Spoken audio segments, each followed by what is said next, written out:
Welcome to Full Throttle Talk, the podcast where horsepower meets conversation. From supercars to classic legends, high revving tech to motorsport mayhem, we cover it all. Straight from the driver's seat, whether you're a gearhead or racer or just love the thrill of the open road, you're in the right place. Buckle up, hit the gas, and let's go full throttle into today's episode. But you guys don't care about the Dodgers, or I mean, if there's a World Series that the rest of the country pretty much could give two craps about, it's the Dodgers playing the Blue Jays. Like the Canadian Toronto versus Los Angeles. I'm pretty sure this is going to be the lowest ratings World Series in history. I'm There's sure. been some good games though. I mean, there's been, a couple of good games there already though. Well, That yeah, late one, the long one was pretty 18, wild. 18 innings. I did not make it through that. My wife rallied through with her mom, so Wow. good for them. Are you guys talking about hockey, or is this isn't Formula It's One, right? it's sports ball. By the way, Teams. sports ball. I watch like one World Series game a year. Like I won't even bother with the Stanley Cup. Maybe one NBA game a year. Like I don't. Yeah. So I'll tell you guys. F1 race was good though. F1 race was entertaining. Oh yeah, it was Yeah. great actually. Yeah. So I Casey, Julie, and I and his wife and his dog are walking in downtown Durham, and we're standing at this light, and I look over my shoulder, and there's this really big, cool looking bowl, and Julie points it out. Okay, we're not sports people other than Formula One. This And is then fun. Casey, you remember this? Yeah, I do. And the guy, I go, what the hell's up with the bull? That's really, and Julie's like admiring it or whatever. And he goes, there's a guy standing behind us. And what did he say, Casey? He basically called me a dumbass and said, it's the Bull Durham's. Ever seen the movie? Or he said something like that. And I go, oh yeah, that makes sense. And I guess we're near a Yeah. sports stadium. Yeah. The, That the definitely Durham happened. Bulls. The Yeah. Durham Yes. Bull. I wasn't going to correct him. It's all No, good. but I thought Yeah. it was funny. In case you were not convinced, I don't know shit about anything other than Formula One. Hey, guess what? We are recording. This is Full Throttle Talk. Welcome back. We have a really fun show for you today. As promised, we're going to be getting to listener questions. We're going to be doing that right away. We've got a special show this week. We're going to be focusing on proper winter car storage. Don't worry, it's not as boring as it sounds. We've got a lot of great automotive news. This is going to be a fantastic show. We've been preparing for a little over a week, the four of us, to really do a great job for all of you. And I want to start out by saying thank you to all of you that have been giving us 5-star review over on iTunes. And if you've not yet done it yet, or Spotify for that matter, what the heck are you waiting for? It's a simple price of admission to give us a simple 5-star review. And so we don't all have to languish through hearing these guys read commercials today for the newsletter. I'm going to do it for them. Remember to subscribe to fullthrottletalk.com. It is our now daily newsletter, and we are all submitting articles for the newsletter. And Paul just created a fantastic article. Casey's got one on storage. We're still waiting on Dave to, dust off his creative energies. But the point of it is that you've got to subscribe to the newsletter. It is absolutely free. And when you do, we're going to give you a little Full Throttle Talk window sticker. So just go to fullthrottletalk.com or click the link below. It's where we're going to be forming a community. A lot of conversations start on the podcast, then a lot of conversations go to Instagram, and then they die. So we're hoping the Full Throttle Talk newsletter is where the party continues. All right, guys, welcome to this week's show. And I'm going to start out with Dave Van Epps. David, what did you do in cars this week? Just minor stuff. No big deal. I just took delivery of this lovely GT3 RS behind me here. You'll by the way, notice for those. Dave, it's so nice to see the actual car versus your avatar car we've watched for I don't know how long, 2 months. So it is Yeah, cool to see the actual car. Or is that an avatar and you're pulling our no, it leg? is not an avatar. And if you look closely back there above the car, as is typical for the Porsche dealer, it's welcome, Dave, to Porsche Northlake, right? To come and pick up your car. So they gave me the full, I got to unwrap it, right? So ooh, Too much yeah, so I coffee. did the unwrap again. That was great. And had some family there and they helped me do all that. And then That's really nice. this was kind of the next day. I went and picked it up. We had to put PPF on the front of the car. They did a very nice job with that. This is Porsche Charlotte Northlake, the new dealer that's here in the area. They did a very nice job on the delivery. It came with the full, black curtain over the top of the car, and they revealed it and did all that fun stuff. Unfortunately, because the weather has gone to shit here, I have, I have not had a chance. I think I put uh, maybe 50 miles on it so far. Certainly interesting driving impressions since I had not driven one of these before I bought it, Well, talk but about that. very I mean, interesting. first of all, is Yeah. this your first? This seems to me like this is a really unique. Have you had anything, bought anything like this before? Or is this like peak car Not, oh, experience? certainly. This is probably the most expensive car I've ever bought, Tim, for sure. There's no question about it. I've obviously owned other 911s. I've owned modern 911s, but the GT3 RS is certainly the highest end and the most elaborate, expensive car that I've ever bought.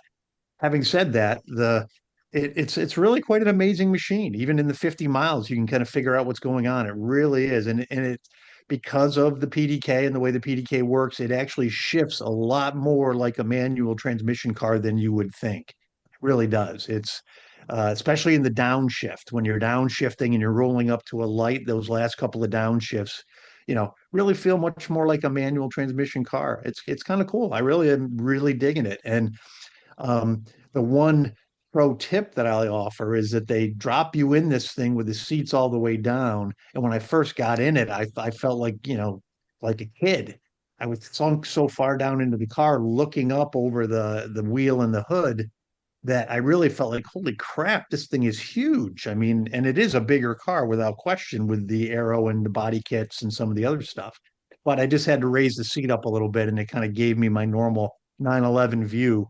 And it was great. I mean, it's going to be a lot of fun. I expect to drive this thing around a good bit and take it to some events and take it on some drives. And I'm really excited to have it. You got the torture seats, right?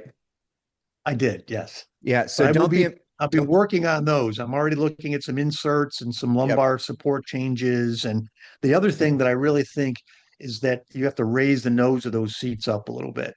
The brackets have to come up maybe an inch or so at the front just to get that rake right. Otherwise, they feel like they sit too upright. They're probably great for a race driver, but not as a car that I'll just drive around. Well, congratulations. We're all very happy for you. I, Thank I you. was hoping, Thank you. Dave, that you would be the first person to leave the delivery wrapping on and just go to a Cars and Coffee like that. Like how, I Let mean, me just suggest that I thought about keeping it, Paul. I will tell you, I that did would have been think about so keeping it. cool. Imagine Yeah. just rolling to a Cars and Coffee, and the whole time everyone's like, "What color is it?" And then you leave, and that'll be your thing. You'll be the guy who never removed his delivery wrapping. I love it. There's so many I'm inappropriate sure I jokes can that still come to get it. mind. Hey, so Paul, what did you do in cars this week? Well, the big thing I did was RADwood. I don't know if you have any of you guys been to a RADwood out by Oh you? yeah. Mm-mm. Yeah, It's great it's events. for our A lot of fun. genre. And those who don't know, it's a celebration of automotive 80s and 90s and also everything around it. And kind of like Goodwood, people dress the part. I did not.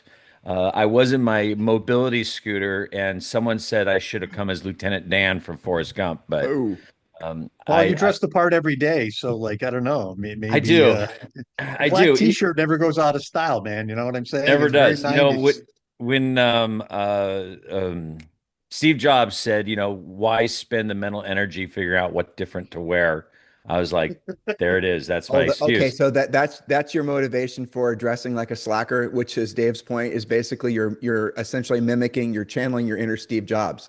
Yeah, you have so much mental energy that you can't waste it on what to wear. So you But wear, I mean, that totally makes sense because You and Einstein, right? every time I think of Paul Kramer, I automatically think of Steve Jobs. And now I'm totally makes sense. yeah, Yes. I'm an asshole. I park in handicap spots now, so there you go. Oh, that is an advantage, isn't That it? was his MO. He Fitness. would just park in handicap spots and And park never like get license plates. never get license. Oh, he's such a dick. But anyway, just a few pictures. Even the little kids were dressed up. But probably one of the coolest things, and I don't think people completely understood it, was the Peterson was involved, which to me I was a little surprised because the Peterson did this whole 80s 90s exhibit, and it almost seemed like a ripoff for Radwood. And I was thinking, are they kind of taking away the thunder? And then they came and celebrated. What people don't realize is, I mean, this was the first big Batman mobile. That's my friend Laura, that Porsche girl, photo bombing. But this was for people, our genre. the first real Batman after the silly cartoon with whatever that Pontiac was. It a Pontiac that was the Batmobile that just looked Are you talking horrible? about from the 60s? Yeah, No, from the it was a 60s where they Lincoln. would where they would punch people and it would go like pow. Powell. Yeah. Yeah. Adam This West and Burt Ward, and it was I want to say it was a Futura, that was what it was based on. How the It was hell a do you Dave, remember? you know you know too Whoa. much. What the hell, bro? How did you even remember Ooh. that? Okay. come on, man. I'm a No, Batman guy, you know? Tim, he's got a room in his house Oh no, I that was know. just that was just too with much. the lunch pail. He's got He walks around with the mask on. No, he I oh walks around with the remember tights being on. like 8 years wow, old, between going to the Onondaga County War Memorial in Syracuse, New York, with my father to see the Batmobile, right? And I loved it. Oh, that was the wow. original one from the 60s, though. It was great. And I would agree with you, Paul, though. This is kind of the next one. And But isn't Jay involved in this somehow? Isn't he doing some no, that's I think a little next one? different one. The Yeah. next generation or the Tumbler. But Casey, you have a point there. He drives around in his car unwrapped, unmasked, and he wears his Batman mask around. We're learning more stuff. But anyway, what was really cool about this was you just don't get to see it. And when I got there, I wish I showed the picture. I got there early. There was no one around it, and it was. I mean, it's massive. But when you look close up at it, the details are really nice. But then they brought. When was the last time you saw an EB10? Never. And I It's awesome. I should have taken another picture because next to it was an NSXR. The EB10 is smaller than the NSX. It is surprisingly tiny when you think of, Veyron and Chiron and how big those cars are. This car was one of my favorites. It won That's Best awesome. Import Truck. Yep. It was an original, unrestored, I think an 80 84 truck with the three-wheel ATV in the back. But the best part is, I mean, look at the variety. This was a, Volkswagen Caddy, which is the pickup truck with one of the crappiest era Rolls Royces. I mean, I'm surprised it got there under its own power.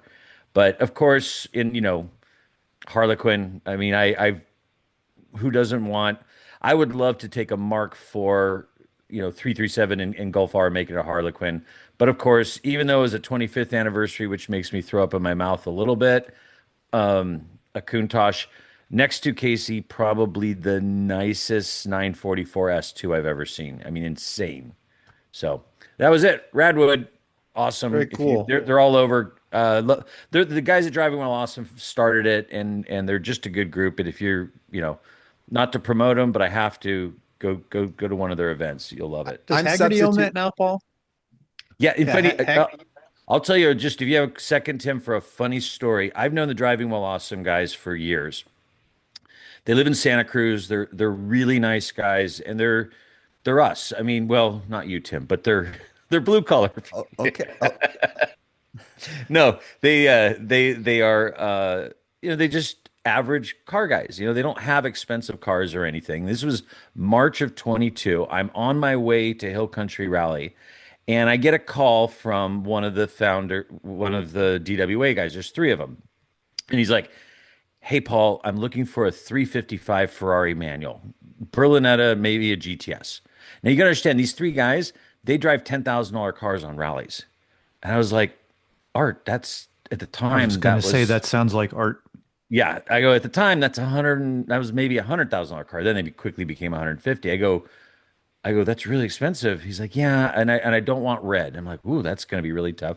I don't know anything. I'll let you know. 30 minutes later, I get a call from Warren, and he's like, I'm looking for an E36. My budget's 20 grand, E36 M30, which for him, he was driving an E30 that was worth 5 grand. And I was like, okay. And then about an hour later, Lane calls me and goes, I'm looking for a any G50 Carrera Targa in not black, but it's got to be a Targa or a non G50 Targa in not black and not and an interesting color. Ultimately, I end up selling him a black '87 Carrera. But I finally said, "What the heck's going on?" He goes, "Oh, you didn't hear the news because we've been driving out to Texas on a 3-day rally." He goes, no, we sold the thing to Haggerty. And I was like, which for them, you got to understand, this was the greatest news for them. This isn't like a, Hey, hey, Paul, this was a short story, just so I know I there it have to is. gauge. Sorry. Okay. All right, I'm done. But anyway, that's why I promote it. I think they're great guys. Warren and Art still are heavily involved, and they curate a really good show. And they have, I don't know, a dozen of these all over the country every year. So find yours and go. Well, I think I'm going to substitute my budgeted time for Car Week and start going to more of these types of events because, frankly, I enjoyed Luff so much that that's definitely the plan for 2026. Yep. Oh my gosh, can you guys believe it's almost 2026, by the way? Hmm. All right, so Casey, cars this week. Uh, Not a whole lot. Majority of the time has been spent doing work things, inspecting cars for auctions, that kind of stuff. I did get out a little bit in my FJ62 over the weekend. I try to exercise it often. It's traditionally the winter car when there's not salt and snow on the ground, but just nice drive slow car slow. Really enjoyed it. I knew that Paul was going to RADwood, so I figured I'd do something very rad centric, and it's hard to beat a old boxy 1980s SUV. Definitely. My cars this week was we took our 718 Spider RS out, and this was before the weather turned. I think Dave will attest to the fact that in North Carolina, it definitely got winter fast and had a fantastic time. Originally went out wanting to drive for an hour and stayed on the road for 3 hours, driving nothing but backcountry roads around Appalachian and Smoky Mountains. It was fantastic. And oh my gosh, what a brilliant car that is with the top down. I don't know how, like I was driving it and I told Julie, I don't think I need a car that sounds better, shifts better, accelerates better, brakes better, looks better. I just had one of those little peakish experiences. Have you guys ever experienced that before where you're driving a car and like said, I don't give a shit. This is it forever. Well, Paul, what was your car that you had that experience in? I think if I'm on a rally, almost every rally, I'll have that Nirvana moment. I mean, even the last rally, I was in a four-cylinder, underpowered Macan base stripper model, and we're driving on 191, formerly Highway 666, which is 75 miles of twisties. And I've got old Porsches in front of me, old Porsches behind me, and you just have this moment. You forget where you're at. It's just sort of this out of body. Yeah, it's driving euphoria. That's, by the way, ultimately the reason that people like driving. And that's the reason that drivers, when they describe being in the zone, it's essentially, and this has been tested, it's not just me theorizing, but it's the same state that someone gets into when they're meditating because you're forced to be present. And when you're driving a car that's complicated to matriculate the manual transmission, and maybe it's not the friendliest of things to drive, it forces you to concentrate more. That's ultimately the reason that driving an interesting car on a hard, complicated road is so seductive. For the two people listening that give a crap about that interesting stuff, I thought passing it along. I Casey, mean, what was your car where you said it doesn't have to be better than this? I've been that way in my dad's Triumph. I've been that way in my 914, but the most recent experience was I think I talked about it on here a couple of months ago where I took the 964 out, Hmm. right weather, right noise, right road. Just, you know, flow state was really good. I'm going to suggest to you, Dave, you're about to experience it as soon as you get your new GT3 RS out. That's when you're going to have. Yeah. Do you guys listen to music in cars, or do you guys just turn everything off? no, I listen to music. Depends. Depends. Yeah, like Casey said, depends. Yeah, I never do. I don't think I mean occasionally podcasts. Do you listen to music, or do you just chill, Dave? Oh, I listen to music, but it is very dependent. If I'm trying to psych myself up for like a drive in the mountains, I'll flip on a couple of songs. There's definitely a few songs that are like my inspiration, get up the mountain songs. Like Rush, Red Yanni. Barchetta. Yeah, no, not Yanni. Uh, Dave, Red you better Barchetta and watch out Spirit for of Paul Radio are today. my two Rush songs that I love to rip up a hill with. Yeah, we're gonna go to automotive news next, and I have so much to talk about with regards to Speciale, and I'm gonna go first just because I'm on the spreadsheet first, and because frankly, Dave is prompting me to do that. So you guys may remember I had one of the first Speciale spots in North America that was offered from our dealership. And I originally accepted it, and then the further down the rabbit hole I went, the more I decided not to get it, which he was shocked by someone backing out of a special Ferrari. And I have to say, in retrospect, I'm really glad that I did because it turns out the Speciale, as I suspected, is not as special as the previous versions of the special edition Ferraris. And specifically, I'll just summarize it by saying this. Ferrari as much as said that they're not trying to compete with the GT3 RS. They just basically said the GT, we're not trying to be there. And I still don't know what the hell the classification of this car is. Carbon fiber doors, stiffer suspension, a little bit ladder, but it's not supposed to really be a track car. What the hell is it then? So they're essentially saying they're waving the white flag for the, essentially to compete with the RS. And I don't know if you guys watched any of the reviews. I'm guessing because it was a Ferrari, none of you guys did watch any of the videos. The But catch pole one was good. yeah, okay, thank you. And so at the end, every single freaking one of the reporters said the same thing. Special, but not that special. And then they went on to say, and Ferrari tipped their hat that there's going to be a car that's going to come above the Speciale, which is going to be, even more special. I don't know how to make heads or tails of it. What do you guys think? It's really weird, Tim, and this is sort of the infestation of this podcast. I was reading notes yesterday, going through stuff. I dreamt about your topic on this, which makes me irritated because I wasted good dreaming. That's a good sleep gone bad, Paul. But here's the thing: was it how sometimes dreams just get frustrating? I was so frustrated with you because basically you ordered it and and you were gonna not make it to the show, and I was gonna have to host because you were not in Maranello, but you were somewhere in Europe, just deliberating over what shade of red to get, and it was such a monumentous thing. And then to me, it was so petty. I'm like, no, you have to be a host. It's Ferrari red. Just pick a red. No one will care. And you were like, no, this one's got, and I was just going to strangle you because you weren't going to make the show. So that's my thought on your was Ferrari. This the dream or did that happen in real life? I don't know. I actually, guys, I don't get stuck on options like that. I never really have. I don't have that kind of, I'm analytical with regards to cars, but not to that extent. It was a fever dream. For yeah, sure. It was a fever dream. Well, but I mean, where's this car land? I don't know. We'll have to see. But I don't understand at all with all these special editions that Ferrari's coming out with now. And essentially, if I were to really be direct, it would be simply for me to say that it's clear that they've abandoned their old customers. It's clear to me that they're trying to appeal to a younger audience, which is more, just to put it into a category, the Instagram crowd. That's what I would say. Have you guys ever been to a track event where there's been any kind of Ferrari on the track? It's always solid Porsches and maybe McLarens, maybe a Corvette or two. Have you ever been to a track event with a Ferrari? Yeah, and they go out for one session. That's the last you see of them. Exactly. And now you're never going to see a track. Now the guy will drive it, but because he's having somebody pull in and haul in his GT3 RS, but he'll drive it there and he'll put it on display. Right. And this is me, and I love Ferrari. I mean, I have a Ferrari old dealership sign from the 80s in my living room at home. So I don't even know what to say, but that's all I have to say about that. But it is an exorbitant number of special editions recently coming out, isn't it? Crazy. I mean, because it seems like it was like Enzo, huge deal. And then there was nothing for like a decade. And then there was another big announcement.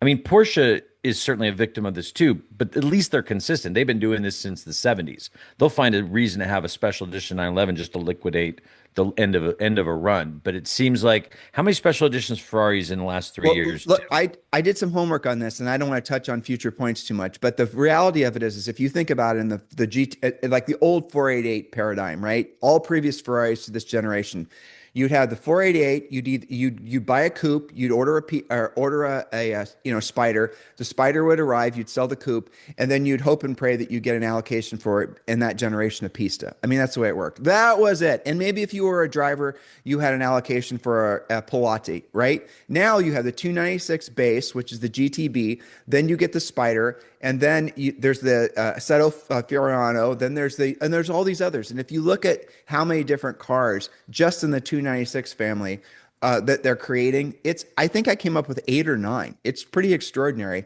And that doesn't even include the fact that now the 296 basis of that car is becoming like they built the F80 off that car. It's got essentially the same V6, which is astonishing.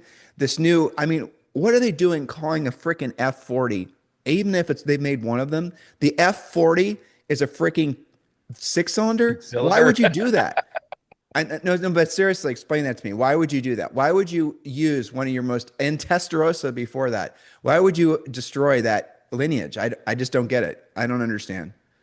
Anyway, Casey's right, money. But you said this a long time ago. Ferrari's becoming Porsche. Porsche's becoming Ferrari, or trying to.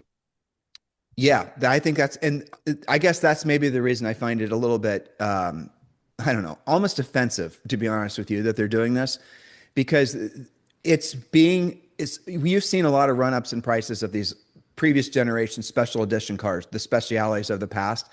And I know the guys that are buying them. A lot of them are my friends. Not obviously all of them, but I have had quite a few friends that are building collections. And the reason they're doing that is because the new rules of the larger dealerships in particular, to be considered for any of these newer special edition cars, you have to have a garage full of cars. And if you want to be considered for an F80, and I had two friends that asked me just for information about it, you had to have with all the 20 or 30 million dollars the cars in your garage just to be considered for one. And I don't know. I don't get it. Makes me love Porsche even more, to be honest with you. But my fear is, to Paul's point, that Porsche is going to do the exact same damn thing, especially now that they're jonesing for cash. So, in any event, that's my rant. I guess maybe it was Tim's rant this week. Paul, Honda's what automotive news, Civic Type R. Yeah, it's for those who know me, my first new car was '87 Integra. I love the Honda product. I love the Type R. I love the Integra, Type S. The sad thing is, and the fear of this is it won't affect us directly, but it might affect us, is because of emission laws and everything else going on in Europe. The Civic Type R is done in Europe. But the funny thing, I went through the article on this from Car and Driver. They're coming up with this special edition called the Ultimate. It's going to be championship white. There's 40 of them as a farewell thank you to the European market. To me, it seemed like more of a middle finger because there's nothing interesting about it except that they're all the same. They got some carbon fiber, they got some red carpet, they got a stripe on it. I was waiting for something that was uniquely different about this car. But really, the big news about it that kind of frightens me is they made this really, Europe is the home, the birthplace of the hot hatch. And one of the most iconic hot hatches is going to be gone. And then how many more? What's going to happen to the Gulf R? Now, Honda says this is going to come back, and guess what? It's going to come back as a hybrid or an all-electric car, which to me scares me because if we lose this is like chipping at what might not come to North America. If Honda doesn't think they can sell enough of these, they need the global market. Even though it will pass emissions here, they may just yank it from the catalog, or we're going to get, guess what, a plug-in hybrid Type R hot hatch. No, thank you. If you have to choose between that one, guys, let's have a quick vote, and the original Type R that they brought back to the United States that people criticized because it looked a little bit like a monster, what would you buy? Oh, the first one all day long. Casey? If we ever got to um Wings? my wing conversation, we would get deep into Civic Type R wings. I always loved the Civic Type R. The car I always started Gran Turismo with was a what is it, EK or whatever, the one from the mid 90s. I always loved that car. I like the newest version of the car better. The other one, the last one, looks a little bit like Shredder, if you know what I'm saying, from the Ninja Turtles. But I know I'm a fan of Civic Type Rs. I love them. Whoa, We got that was Batman and Ninja that Turtles here going So, on. so was we got Dave who's a OG Batman closet junkie, and Casey, which is generationally correct, and Casey loves Ninja his Turtles. Ninja Turtles. I was All right. always a Leonardo guy, Paul and man, I are the for only sure. Generation Xers here, I'm afraid, and that's becoming glaringly obvious. Yeah. Oh, perfect. No, you're almost Generation X, Dave. I have a feeling with your reference to Batman.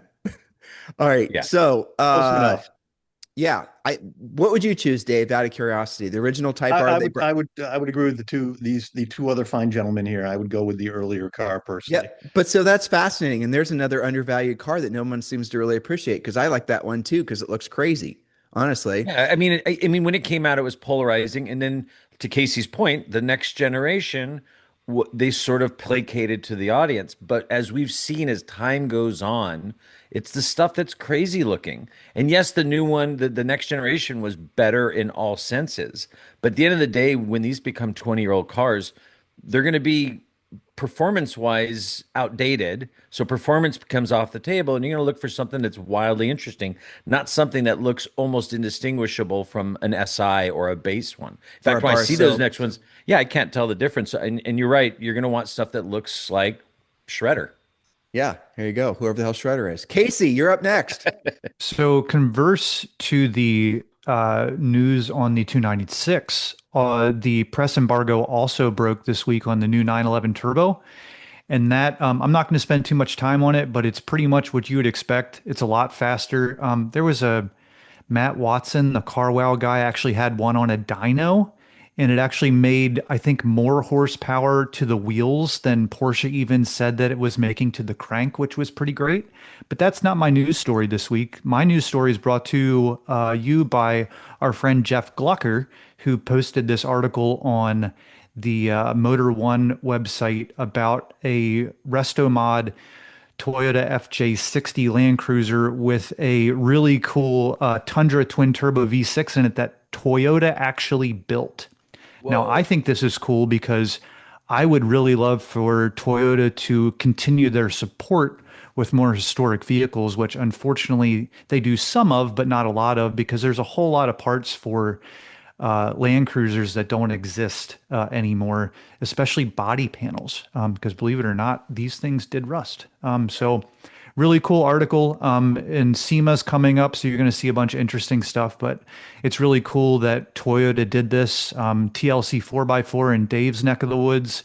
They do really awesome like LS3 builds and those sorts of things. But being that Toyota actually did this, to me, I think really shows that they care. And I'm all about it. Awesome. Dave, how about you? Automotive news that caught your eye. Well, I think this one's a little bit of a rehash, and that I think this came out a while back, but now that the patent was actually issued, and I'll see if I can cover up my head here for those of you who are looking on. Looks like I'm looking at that through a screen out the window here. Sorry about that picture, but this is the 18-cylinder Porsche motor, right? So it's kind of like a third of a radial engined aircraft engine, really. Six cylinders per bank, four cams on each bank. Everything Each with its one own turbo. turbocharged, right? Each one Yeah, Yeah, turbo. but individual three turbos on the thing as well. So crazy. one for each bank, and it's set up so that it can either be um, they can dice it up and have like four cylinders per bank and make it a 12 versus this. I'm not sure this thing is ever going to get built. Casey, you probably read something about this as well along the way. I mean, you've maybe done a bit more research to it. I just thought it was an interesting piece that I think uh, came out right on the heels of the announcement of the new CEO from McLaren, and this idea that they want to move down toward this whole performance track when they're looking at just the sports cars, and staying with the heritage. So some beast may or may not get this thing, but I've seen some 3D renderings of the motor. It's pretty wild. It's really a pretty cool piece. I don't know if it'll ever get built or not. What do you think, Casey? Well, I mean, any innovation in ICE engines to me is interesting. It's a 100%. lot more interesting than seeing how many motors they can put in an electric car. So, I mean, the fact that they went to the extent to do the development, at least to the point where they filed a patent, to me makes it seem like they're hopefully will accomplish something. I Yeah. can't imagine what a 18 cylinder whatever 12 Sound. turbo. Well, I mean, it's going to I don't sound even like know how who you knows. fit it in a car. Like, how would you? They It's say got to the be block really. is the same size as a standard block, but I It's just got to think the be height of it super. looks really tall. Yeah, super small displacement, I guess.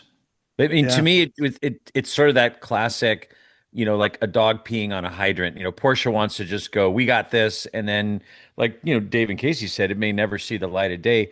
I look at it, and maybe Casey, you know more about this. I look at it is somewhere, it's got this cool V18 or I don't know, What do you call W? No, they call it a W. W18, but is there parts of that are really important to them that they're patenting that's sort of buried in there that will actually make it two cars, like maybe a V12? I mean, how cool. Can you imagine if talk about Porsche going in the Ferrari way, if they made a small displacement twin turbocharged V12 to put in something and they were hiding it as a They're crazy V18?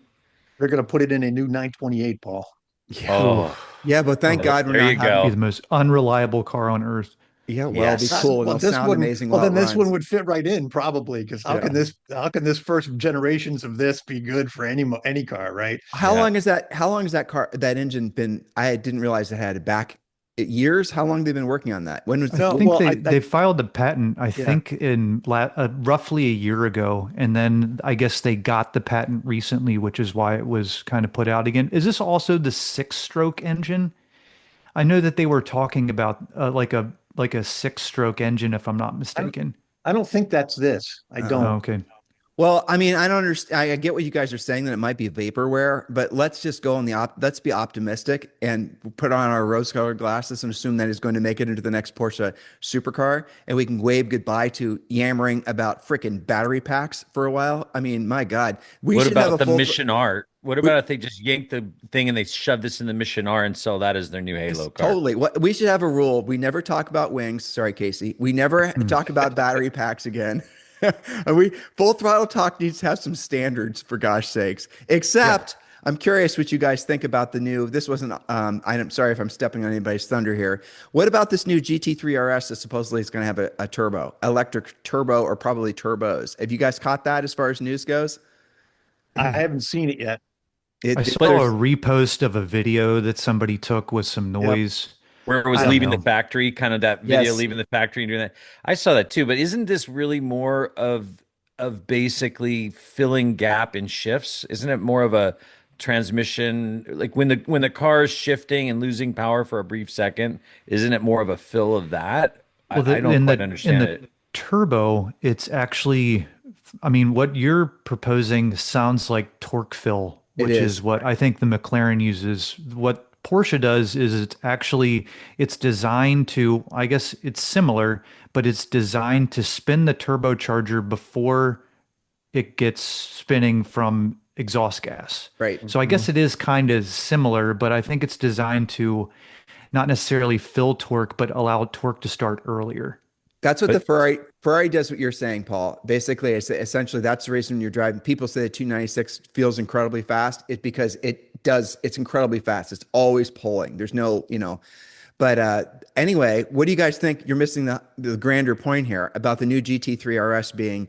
Let's assume, just for the sake of banter, that it's going to be turbocharged. And we could once argue whether or not that would ever happen or not till the cows come home. But just for the sake of conversation, if that's true, I think Dave's sitting in the catbird seat as far as values, if you ask me, because those types of cars are going to become more valuable. Thoughts? and that would mean the GT3 is the only new production Porsche that has a normally aspirated motor. I have Maybe. no idea. I didn't get that far in my conjecture. But Or if they come out with a GT4, well, look what they just did with the turbo versus the GTS, right? And Casey touched on this. So the turbo, ridiculous car, GTS, ridiculous car. Is there enough of ridiculous difference to justify the turbo price? No, probably.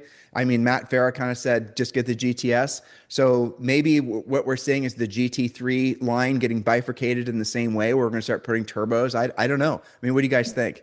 I mean, as a I don't guy that know. sold Porsches new, I didn't have really people cross-shopping GTSs versus turbos. You Interesting. either want turbo S, or you don't want turbo S. You want Was something different. Was there I enough of a mean, difference then, though? Or was there more of a difference in the two products, Casey? no, it's always been roughly, 150-ish horsepower. I think, I mean, I saw the same statements that were made, but I don't, the Turbo S buyer wants the Halo car. I mean, basically Porsche goes two ways. You go either the way that is comfortable to drive. In a 911 Turbo S, you could drive it for, the whole way around Germany, across the United States, and be comfortable. A GT3 RS is not that car. So there are two different, it's a fork in the road, and Porsche basically creates these echelon vehicles, and you choose your own adventure effectively. I don't Where? necessarily think there's No, cross I get shopping it. between the two. Where does it fit if it is true? Where does it fit with the GT2 RS coming out? Does that mean the GT2 RS is going to have to actually look different? It's not just going to be another 911 derivative that looks like all the others. Are they going to get kind of Um, wild and crazy? I I don't know. mean, It I sounds think, like the yeah. GT2 RS and the GT2 RS are getting very similar. And like you said, I don't know how they would differentiate. I I don't know mean, either. traditionally, the GT3 RS uses the same engine that they run in competitive racing, and they don't run turbocharged engines in IMSA, WEC. So I'd be remarkably hard pressed, unless there was a huge rule change, for them to homologate something like that to run in a GT3 R or RSR platform that's turbocharged. So the So reason I think what you're seeing is is if that is in fact real and not something somebody built. I believe it's, them just working on GT2 RS because that's got to be coming soon. Test I hope fuel you're kind of right. thing, right? Honestly, I hope you're right. I hope they don't turbocharge the GT3 I RS. don't, I don't, I don't think so. I think it's just, I think it's clickbait. Yeah. Well, it worked for me, and evidently it worked for you. we, we all saw it. Yeah. Okay. Everyone else. All right. So did I get everybody? I think I did, right? Mhm. Yeah. Okay, I did. All right. So this was a topic that's come up. It comes up every year if you're from the snow states. So Paul can barely relate. But let's talk about proper winter car storage. And Casey manages collections. And how many cars do you manage, Casey? Like it was 100, right? Just shy. Okay. It goes up and down, but yeah. And Casey doesn't talk about some of the cars that he manages, just like Dave doesn't talk about some of his build clients that he has, because they're trying to protect the folks. They don't necessarily want their collections publicized. But I'm here to tell you, Casey Parkin manages some of the most badass ass, coolest cars, and frankly, the full throttle talk that happens during WhatsApp and before I hit record shows Casey's pictures, and you guys would not believe the stuff he takes after. So he is. And I actually was preparing my cars for winter storage and asking Casey for tips. So I thought, well, this must be a relevant topic to other folks as well. So we're not going to talk about snow tires. We're going to talk about if you had a car that you're planning on not using in the winter, which is 50% of you, what do you have to do to make sure the next time you turn the key, it actually starts and you don't have a bunch of cell lights on your dash? All right, Casey, I'm leaving it up to you now. So I'll keep this relatively brief, but there's basically three things that people need to concentrate on during this time. Um, Number one is fuel. So we'll just pretend like we'll do two cars, right? We'll do a 1978 SC and we'll do a modern 911. Okay. A lot of people don't want to drive these cars in the wintertime because, especially in the DC, Maryland area, they use a lot of salt on the roads. And of course, that's not good for older cars and newer cars alike. So when you park a car up, there are things to consider. Number one is fuel stabilization. There are a number of different companies that make fuel stabilization. I use a company called Stable. Stable makes a couple of different kinds. For the majority of vehicles that I take care of, the one on the screen right now is just called Stable Storage, is what I use. And basically, you add 1 ounce of that to every 2.5 gallons of fuel in the car. I traditionally add it early, like when the tank is a bit lower, and then I fill up the tank to not to top it off, but just to where the initial click happens. So let's figure there's roughly 95% of the fuel is in the car. And the reason why I fill the tank up is the way that this was explained to me when I did a bunch of research when getting into this is that fuel vapes off when there is a large surface area, meaning if the tank is half fuel, halfway full, traditionally there's a larger area in the tank. As the tank gets filled, it comes up to more of a peak. And when you have that peak, that gives that the gas, if you ever just look at gasoline, you can see the little vapors coming off the top of it. Stable actually coats the whole fuel system, but it lays at the top of the tank so that it stops that vaping off of the fuel and keeps the fuel stable for longer. That's basically the way that it works. I'm not a chemical engineer, but that's the way that it was explained to me by chemical engineers. So that is the one thing that I recommend for everybody. If you have an older car without cats, do this at your own, I'll put it this way, caveat is if you blow up your car, it's not my fault. So I'll go on the record as saying that. But for the cars that I look after that are very old with carburetors or with mechanical fuel injection or without cats, I traditionally use AV gas or AV gas, which is 100 octane LL, which means low lead. It has a blue tinge to it, and it's really the only gas in the United States that's sold that is controlled, that has absolute standards to it. Because the last thing that people at airports would want is old gas to happen in an airplane and the airplane to crash. So that's a different story altogether. We're not going to get into that today, I don't believe. But for an older car like an SC, as we discussed earlier, I would use the same principle. There's another stable product called Stable 360 that is designed also to counteract ethanol in fuel as well, which is But more symptomatic to earlier cars, not necessarily modern fuel injection. the cutoff, Casey, you and I were talking about this before, is basically whether they're fuel injected or whether they're carbureted, right? So the stable will work in both, but if I understand correctly, you're suggesting, and I know we won't get into it because it's a rabbit hole, but when you put the aviation fuel into the cars that have carburetors, right? I mean, is that kind of what you're saying? Well, I use avgas anytime that the car doesn't have catalytic converters, and it's also a historic car because the lead in avgas will destroy catalytic converters. Got it. All right, that's good. So for CIS, basically CIS and before, I would recommend using something like a Stable 360, something that does counteract ethanol, like 964s and newer. I would, or even Bosch from a Carrera 3.2, that and newer, I would use a normal Stable. Before that, I would use something that also counteracts ethanol because MFI, carbs, and CIS all really hate ethanol. So let me Hey, ask you, go, oh, go ahead, Paul. Go ahead. Well, just two questions about that, and we talked about it on WhatsApp. I had bought inadvertently when Porsche, and actually your friend Ray convinced me to buy that Porsche Classic came out with a stabilizer. I bought it not realizing what it was. I have it, and my question is, how does that compare to the stable, the Porsche product stuff? And even though we don't do winter storage, a lot of my clients and even myself have cars that go like a month or two without driving. Like, when do we put this in a car that we're not driving that much? And if we put it in the car and then go, oh crap, I'm going to drive it, does it hurt it? No, doesn't hurt it at all. And I've got cars that have stable in them, and they've been on the same tank of gas for over a year, and the Wow. gas is perfectly fine. I think the on the bottle it says something like that it will keep the gas for 2 years.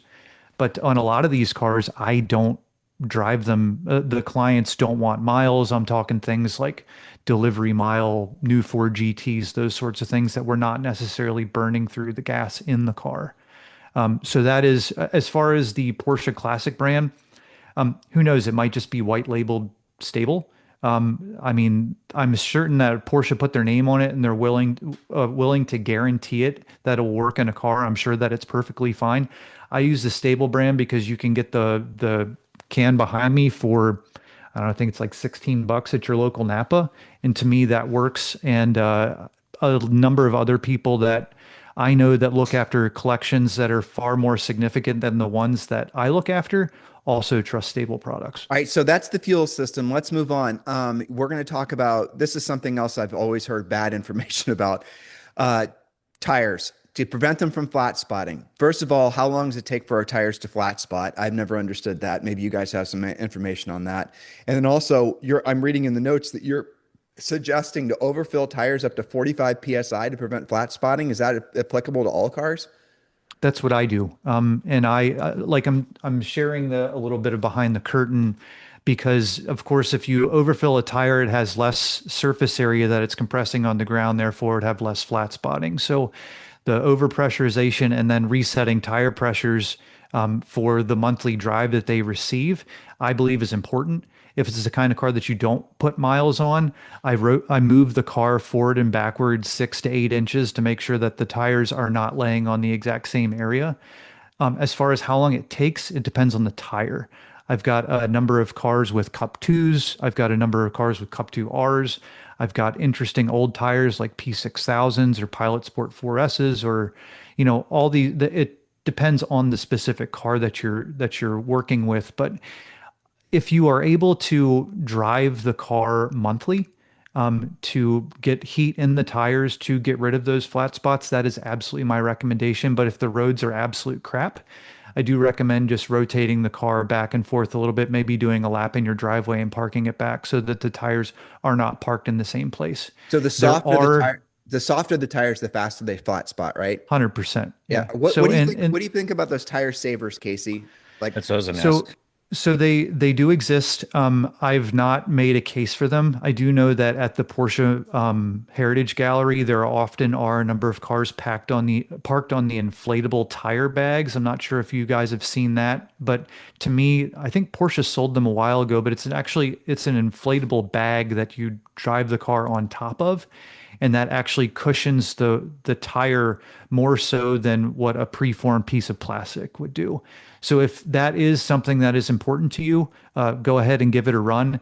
For me, in my experience of doing this for in 2 days or in 3 days, it'll be 2 years. I've not had a tire flat spot using my technique that was not already a tire that was worthless, that I've not been able to bring back in a couple of miles of heat. All right, let's talk about battery chargers. Now, I'll give you the two sides of it. Some people say that you just completely disconnect the battery. I've seen some other people with collections take the batteries out of cars. That seems like a lot of work, but at the very least, basically take disconnect the battery from the car. And then that essentially, when you put them back in, that's going to cause no problems because there's not that, I forget the fancy term for it, where the car's constantly trying to drain the battery even with the charger. Because I've got, in all of our cars, I've got those lightweight batteries, and I've had a lot of problems with them, to be honest with you. I'm not going to use the brand name because I'm trying to do a claim right now, a warranty claim on 3 of them. So I'll bring it up next week if they don't approve my warranty claim.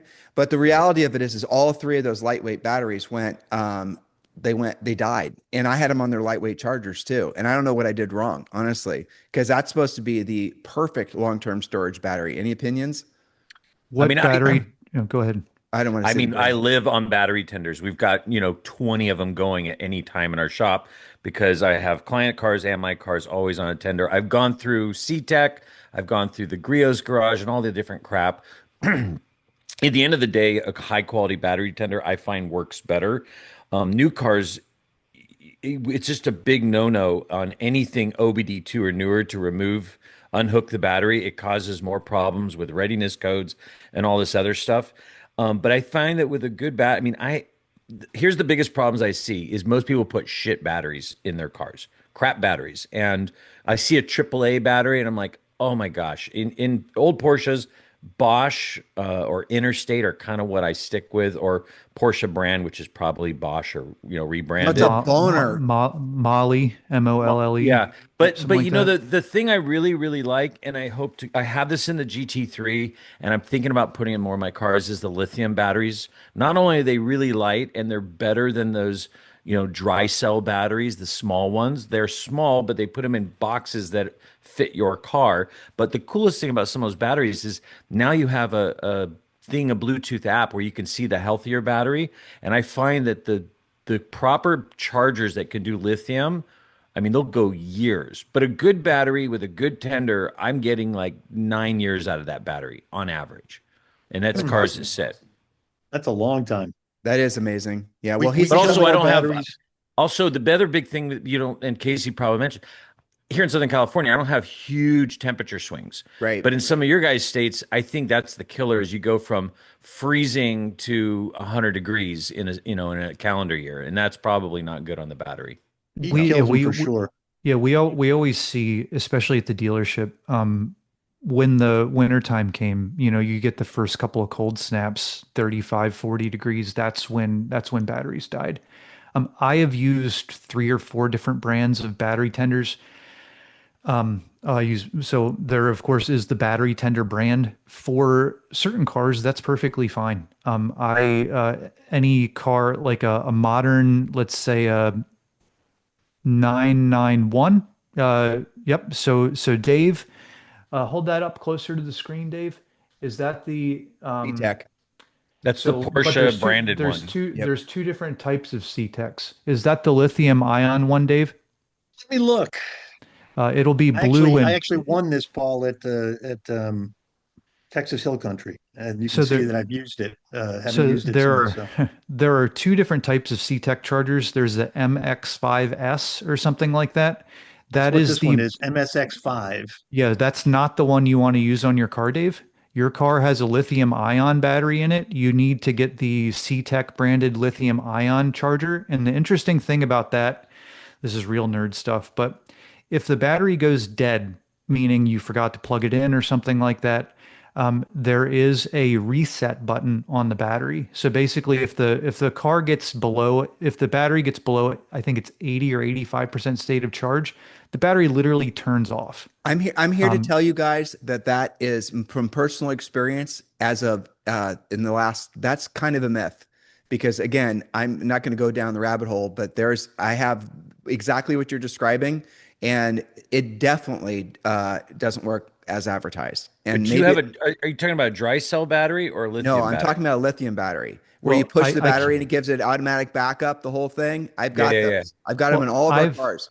so I can't speak to the batteries that are in your cars, Tim, but I do know that on modern GT3 RSs and every modern Porsche with rear axle steering, and Ford GTs and Ferrari Pistas, I do know that with the appropriate battery that's supposed to be in the car, the reset button on those battery chargers does work. There's I had there's a a C- there's a level of dead where they don't come back even when you push the button. oh, Or I have some defective ones from a batch that I bought them all at once, which I suspect is the case actually. that's probably the That's what I case. think is the case. Yeah, I don't think But there's but anything I wrong with tech. I think it's a Tim problem. Yeah, so I am the battery tenders that I own, or I hate to use because battery tender is a brand, but I use C-Tech. They actually condition the battery. I believe you can see if you look at the little dots on it and then look at the instructions, you can literally see what those dots mean. And those are the ones that I buy for my cars, and those are the ones that I recommend my clients buy moving forward. All right, So so let's get on for to what it's listener worth. questions. But I think everyone will agree, depending on your storage situation, well, even it doesn't matter. You definitely want to have some rodent and bug protection.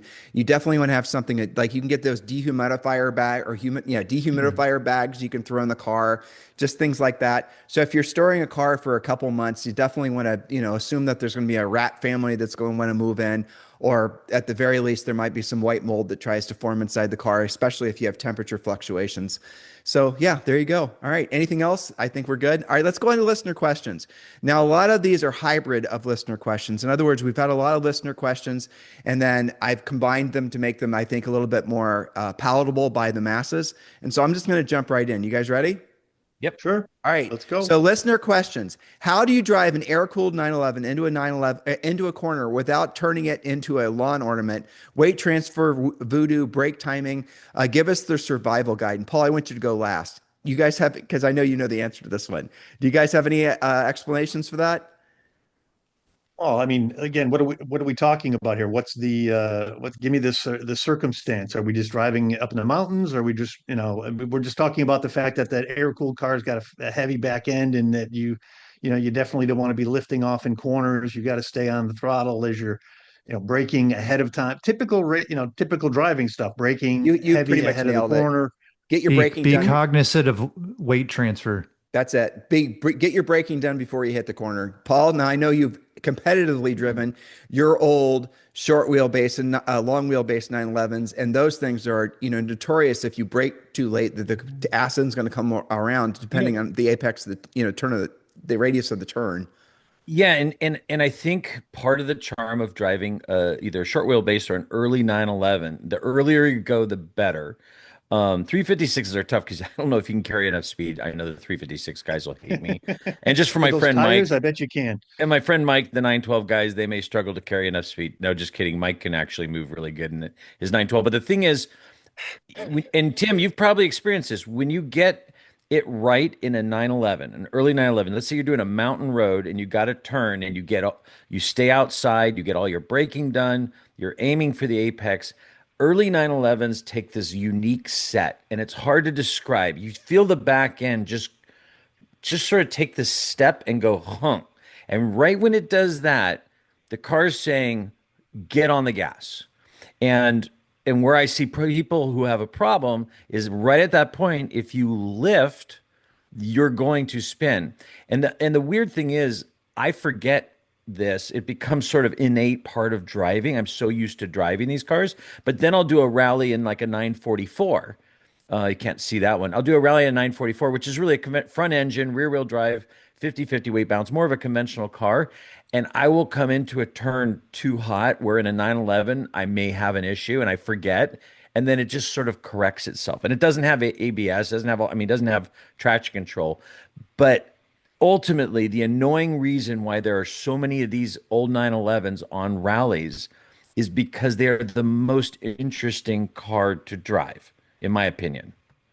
Well, you get the turn right. You can actually have the back end kind of slide through. It helps you to take the turn tighter. That's the thing. It's Yeah, basically like go-kart racing. it is. That's essentially the physics works the same way. So I think we've nailed that one. All right, next question. What are the special but underappreciated Porsche cars that you predict will be a collector cars in the future that people aren't talking enough about now? Casey, you first. Paul just put it up. Yeah. 987 second gen Boxster Spider. That's the first car that came to my mind, and it's one of the best looking ones that they ever built. And it's special. Unfortunately, the engine isn't super special, but the rest of the car is really nice. But that's definitely the car that I picked. Isn't that funny? You are about the most 911 of all 911 people I know, and you chose a Boxster. That's awesome. Hey, Dave, what about you? Any special underappreciated Porsches that you predict will be collector cars in the future? Well, Underappreciated now?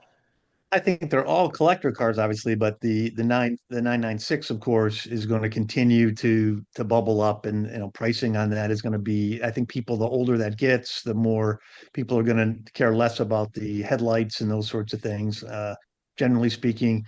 And I think with air cooled stuff, I think the mid year cars are already starting to kind of come into their own, just because people can't afford the rest. So any of the mid year cars, the early 70s through mid year 75, 76. I don't know. Well, I mean, Paul, there's, I it's one of, just think it it would have happened. Like we watched the Euro Carrera, which was the halo of the mid-year cars, and they kind of just did their thing. And sadly, my opinion is anything that's 40 years old or older, if it didn't do its thing, especially in pandemic, it's kind of done. And the early cars, the mid-year cars, kind of were part of the long hood boom in 2013 to 16. And then they just, I would say, when that market fell apart, they just sort of stayed. And honestly, I think the mid-year market has stayed mostly because it was a great donor car to go build a hot rod Or a or a backdate? backdate. oh, Yeah. it's definitely true, but I mean, I see a lot of them here all of a sudden that are showing up in my shop, and so people are buying them. I don't think the price has fallen. I do think that, like all of these cars, as time goes on, the more rare they get, the older they get, the longer it goes. That even the mid-year cars are going to, continue to appreciate and increase in value. Mr. Parkin, do you have an opinion on this question? I think I can see both Paul's opinion and Dave's opinion. I think it's great that Dave is starting to see more of these cars there because, as Paul stated, people are seeing them perhaps as a value, and then they can, of course, make them into what they want them to be rather than staying true to what the car originally was. My answer is GT4 RS. I think people have they're hyped up about them. They got maligned because people said they're too hard for public roads, blah blah blah. And I think the GT4, the 718 GT4 RS and the 718 Spider are going to be real halo cars going forward because they're so unique. That's in my opinion. So there we go. All right, let's go on to the next question. Now this question came in on Instagram, and I don't think I edited this one at all. But as a Ferrari fan, I know you guys didn't highlight this one, so I'm going to force you to talk about Ferraris. Oh, Paul with the slide ready. As a Ferrari Oh, fan, geez. I feel like fans of the brand are bifurcated into the 12-cylinder people and everyone else. I'd love to hear you all debate this and what happened in the brand's evolution where the transformation occurred. All right, Paul, you got the I looks like mean, a yep. it's 355 GTS picture of the interior. I think with Ferrari, yes, maybe if you're talking about in the early 2000s, there's the 12-cylinder crowd and the not.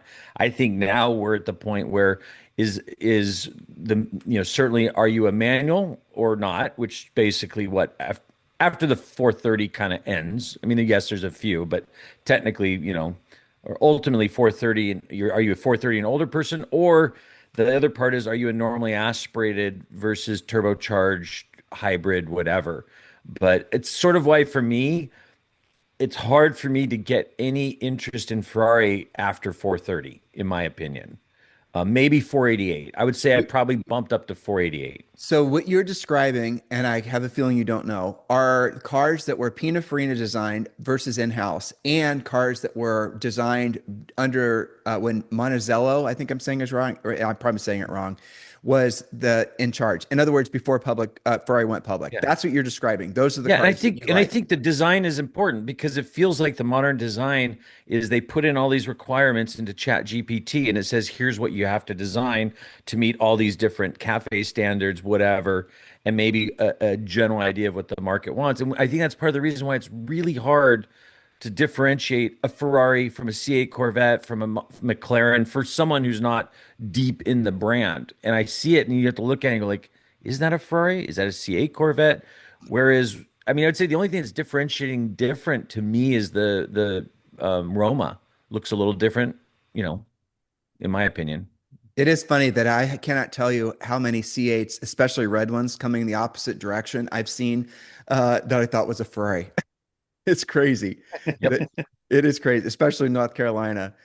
So, all right, I think you have any opinions on this, Dave? What we're talking about here with I have regards no to dog in this particular hunt whatsoever. well, I'll tell you from a Ferrari enthusiast perspective, where the drop off or the change really happened is where when Ferrari went public, and then they started to have to obviously placate and service their shareholders. And then at that point too is when Ferrari started to really roll into their, I'd say, I don't know if it's good or it's bad. It's good for Ferrari, but their new structure where essentially they're always trying to get you to, like I talked about earlier, I don't need to talk about it anymore, but the essence of it is you started out with your 296 GTB. Oh, now I want a GTS. Oh, that's not as good as the the 296 Coupe Seto Fiorano. Oh, now I want a 296 GTS Seto Fiorano.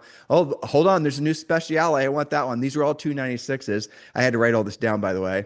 And then there's the Speciale Aperta, which you have to be, have to somehow be chosen for that one. Oh, you think you've arrived? Son. Now we got the 296 Speciale XX. Exactly. Oh, hold on. You think you've won the game? Nope. You got to go 296 Speciale XX Aperta. Oh, finally, you've arrived. Now we're going to offer you to build a 296 F40 or something like, F296 based car. Point of it is again, I said this at the top of the show. I think this is the same pattern that Porsche is going to follow with their cars too, to frankly make more money and keep people on that gravy, or keep, Porsche on the gravy train. And I wouldn't be surprised if that is indeed what happened. All right, so let's go to this next question. What's the trick in keeping a 3.2 Carrera's oil temps in check? I suppose it's any flat, any oil-cooled Porsche. When you're hammering it on a hot day, add an auxiliary cooler or just back off and pray. Who's got experience on that? Nice Oh my picture, God. Paul. I mean, this is my oil frickin' temperature gauge on almost every rally. And for those who know me and follow me, I have, my car is an 86 Carrera backdate. Mechanically, stock, bone stock. Yes, it's got 375,000 miles, which might be part of the problem. But I have literally changed every single component outside the motor that touches oil. Every oil line, every oil cooler. I've upgraded to bigger oil coolers, bigger oil lines. I have air conditioning, but obviously I'm not running at this point. Now, granted, a company to not be named redid the gauges to look like early S gauges, and they screwed it up, and we figured out that there's a. And by the way, for those who have a 3.2 Carrera, which don't have they don't have the numbers like this does. Have you looked? If you look on the inside of the gauge, like you kind of got to look at it at an angle. Do you know that there's actual number readings in there? Have you ever seen that, Casey? That's No, cool. I've not. It's really cool. And so I don't know why Porsche did that, but if you look at it, but bottom line is, to answer your question, Tim, I'll be going up a hill. I'm freaking out. I feel like, Marty Feldman with one eye looking at the gauge and one eye looking forward. And I'm just so used to looking at that freaking gauge. I see it and you just start to back up. Now here's the trick. You can't go too slow. You want air moving through it, but how when you're driving your car, you could feel when it's loading and you want the load off the car. Obviously, if it's really a problem, you just pull over and stop and you turn the car off. When you mean loading, you're talking about Like when you could feel the engine pulling hard. Like you're at 4,500 RPM. Now, and you could just feel the strain on the motor. It's pulling like when you're I'll be going up a hill and it's an old car and I'm at 5,000 RPM, and even though I can go to 6,000 RPM, like the car won't go. It's just there's between the hill, between air, whatever, tired motor won't go. And so then the goal is to back off enough where you can get it down to like under 4,000 RPM and let the car breathe. If it doesn't, if it, I mean, my mechanic said basically when you get to that 10 o'clock line, it's amazing. If you're right below it, it's like 240 degrees. If you're right above it, it's 260. That's the difference. And we're talking about 2 millimeters. The difference between surviving the rally and killing your motor. So, in my opinion, you have to back off. If it's ultimately bad, you pull over, open the deck lid, turn the engine off, and let it cool, really cool before you start it. Don't put water on the motor or something stupid like No, that. no, don't do that. Well, I I mean, mean, this is my your. my 964 runs cool. I mean, I guess maybe they've evolved it so much more from the 3.2 to the Well, 3.6 liter, but I mean, when the 964 runs, it runs cool. I mean, there's there's a there's a couple different options, and one of the things we got to, and I remember when we were doing with air conditioning, I kept telling them leave the left front fender alone. Like there is space in there because a couple companies make a dual oil cooler system where you run two big oil coolers in each fender of a Carrera. Ultimately, the ones on early cars that work the best, if you build kind of an RS thing where you have a oil cooler in the front and it properly can get through the oil cooler and out, that works the best. But and the other thing it's that I see people screwing up, you got to use the right oil, high zinc oil, high temp oil. Um, I bring lots of it on these rallies, and I'm really cautious about not letting it go too low and not overfilling it because you have to account for the expansion with heat. So Dave, let's talk about that. You're on a rally. You do a lot of rallyings like Paul does, and these old cars will occasionally want to take a little nap.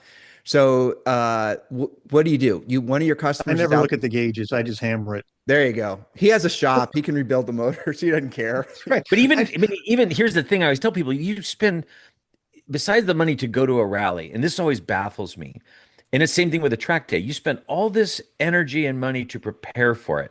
And while you're there, your time is so valuable.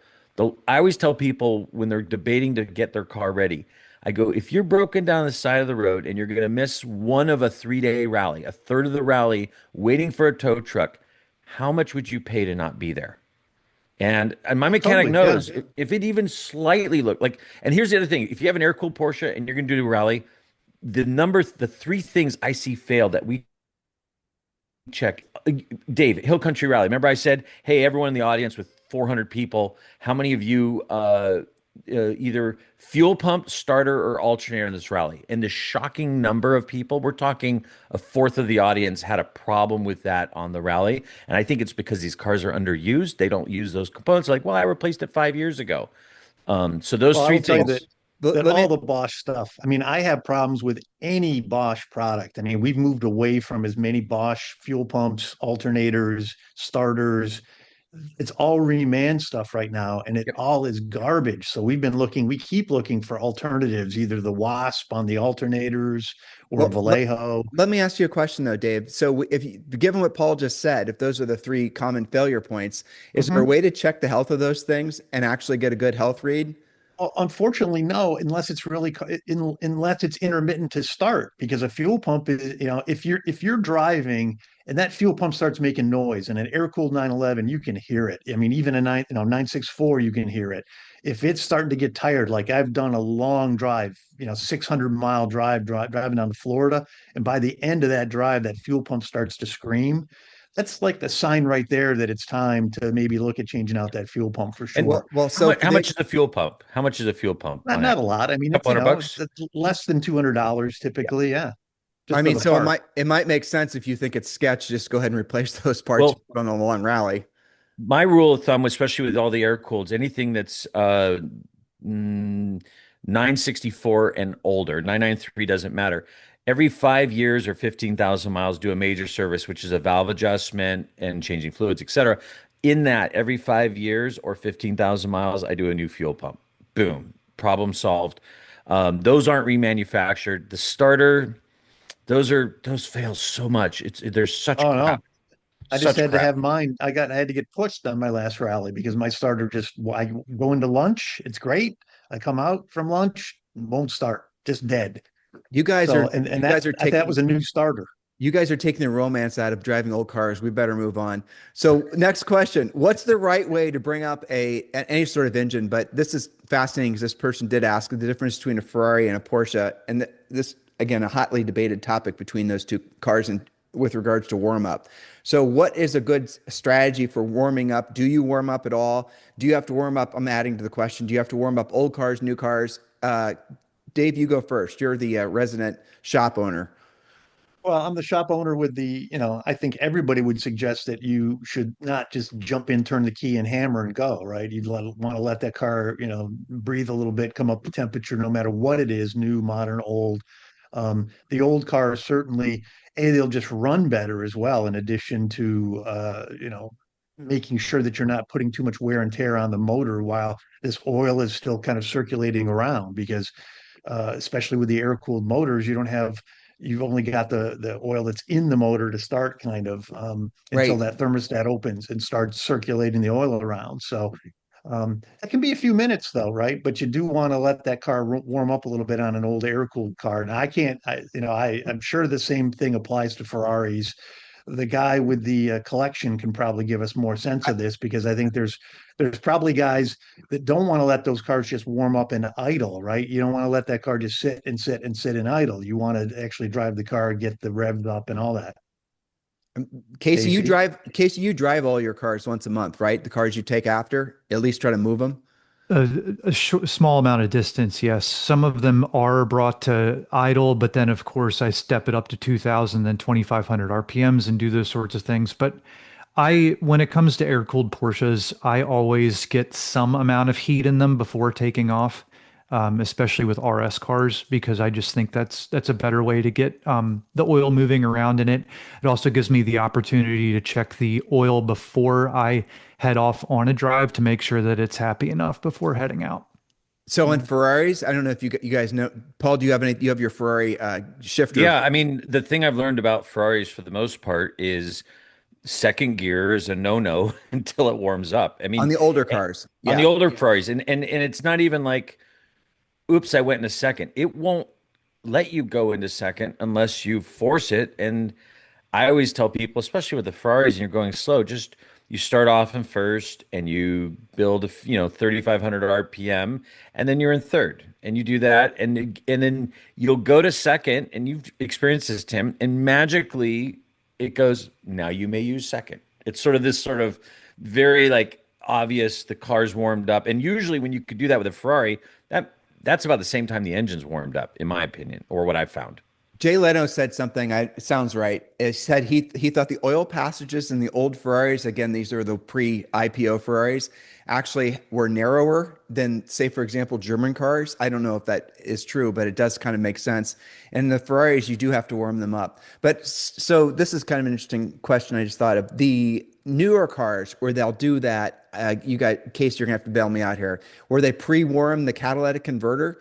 I mean, isn't that essentially how's that good for the engine? Because you're Well, essentially it's thermal management. On a new Porsche, it's very complicated where they basically keep the coolant within the engine itself, and then as it warms up, it moves to different places. But the reason that they do that is the faster an engine and catalytic converters get up to temperature, the less emissions that the car outputs. So that's the primary concern with every new car.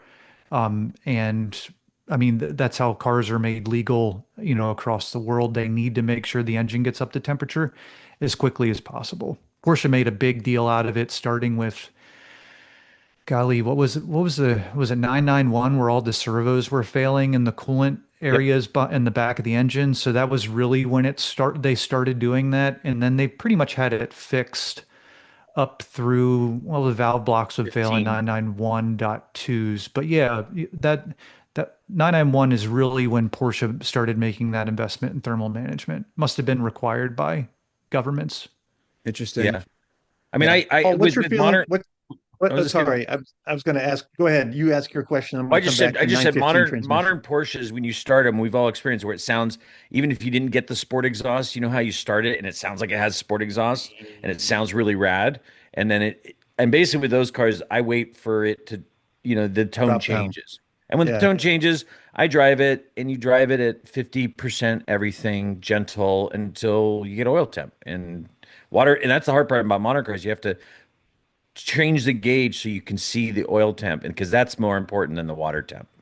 Definitely. Well, you don't have any of these problems on electric cars, right? I mean, On what? Paul, what's your feedback exactly. on 915 transmission in terms of how many miles before you find it starts to act a little bit better? Depends Second on gear who is a pain drove in it. the I've ass. I have Yeah. had my 86 when I bought it, I would say four of the synchros were already bad, and I was able to limp that 90,000 miles. But it was a pain if anyone else wanted to drive it. I had all these requirements. I rebuilt the transmission, and it's got 80,000 miles on the rebuilt transmission now. And the way my first test, whenever I get a 915 transmission car, and I was having my dad do this, is once the car's at operating temperature, as you're coming to a stoplight and you're like under 10 miles an hour, closer to 5 miles an hour, put the clutch in, don't jam it, but without any blipping the throttle, just move it at a medium to easy pace into first gear. If you can Just to move see it if in it's going to there, grind. if the synchros grind, you're like, okay, this is someone who didn't know. But to answer your question, I think a 915 transmission could go indefinitely so long as you drive it properly. And I always tell people you can feel it. The transmission will tell you when it doesn't want to go in a gear. And guess what? You got four other gears. Go pick another one. You know, I do find them to be a little bit, once they get warm, they're better for sure. Like, and that's with most things with cars, but you got to let those warm up a little and bit before you're going to really start hammering on it. and going back to true analog, the better you can get at rev matching, heel towing, which everyone thinks is a race car thing. I used to practice on the street on right hand turns, go into second gear, blip the throttle, you could feel it ease in. The better you can get at that, not only is it going to save your parts, but when we're going back to, zipping around a turn, guess what? You're going to manage weight transfer way better, way better. Have you guys ever driven a car where you could downshift without using the clutch? A true manual transmission car? Oh, Mm-mm. I mean, yeah, because the clutch was shot. I had Nope, no nope. choice. There's one car. I had one car. I know this sounds crazy, but it's true. Paul, you're gonna love this. I had a banana yellow C5 I knew you'd Z06. say Corvette. I knew you were going to say. Okay, but listen, built like Tupperware. I get it. Interior, exterior, drivetrain killer, had phenomenal brakes. It was a lot of fun. No, that's a C4. So This is ugly. this was a C5, but I could downshift that car without using the clutch. I don't understand why it worked that way, but that was really interesting. Yeah, RPMs had to be in a very specific window, and it was only downshifting, no clutch. Well, I mean, technically, you could do that in all the cars. If you get to the point where you can, and I felt it in a Porsche by accident, where I did a quick shift, and it just came like butter out and went into another gear. And it's just when, the flywheel and everything is matching up perfectly. Which I mean, Casey, aren't there Porsche race cars before they went to sequential shifters that could actually do that? I mean, wasn't that how they worked on some of like before I the mean, sequential shifter era? Well, that's isn't the real answer because you're an incredible driver, Tim? I mean, isn't that really the obvious answer? Well, how But did All you that's that guys? under, GM but engineering on that's the part of That your Porsche. was. bio. We've all read your bio. We know that. You mean that's not true? All right, we'll get to these other listener questions on another show for the sake of brevity, which we've already blown through. But let's move on. Are you guys ready to move on? yeah. Yeah.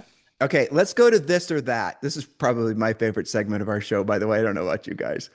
You know what, Casey? I'm not going to let you go last because you always have the most irreverent. Oh shit! Look at Paul's pulled up. If you're not watching on YouTube, you're kind of missing out on the light show. Oh, okay, these guys are competing for nerdiest car. All right, let's go. Let's bring it. Oh.